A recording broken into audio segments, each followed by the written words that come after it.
Umani ng atensyon mula sa mga negosyante at food enthusiast ang Manila Foods and Beverages Expo 2026 sa Pasay City.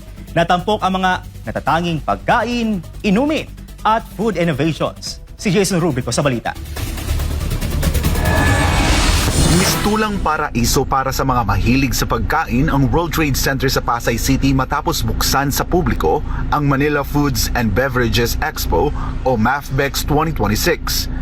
Tampok dito ang daan-daang exhibitors mula sa iba't ibang bahagi ng Pilipinas at mga bansang gaya ng Taiwan, South Korea, India at Japan na nagdala ng kani-kanilang natatanging pagkain, inumin at food innovations.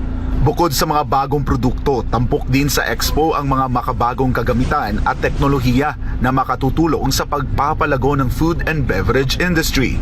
Para naman sa mga maliliit na negosyo, pagkakataon ito upang maipakilala ang kanilang mga produkto sa mas maraming mamimili at potensyal na business partners.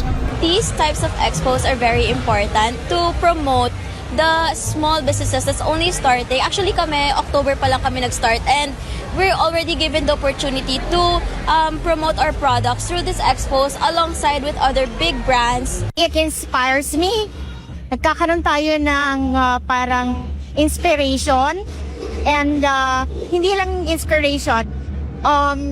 There's this bold sophistication and parang yun ang nagpo-push sa akin para magkaroon ng mas magandang mindset.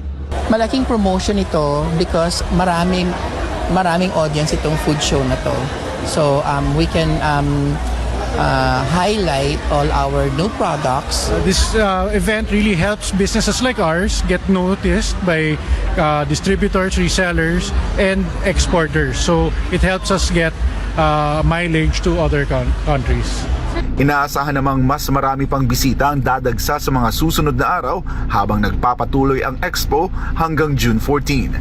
Para sa Diyos at sa Pilipinas kong mahal, ako si Jason Rubrico, SMNI News.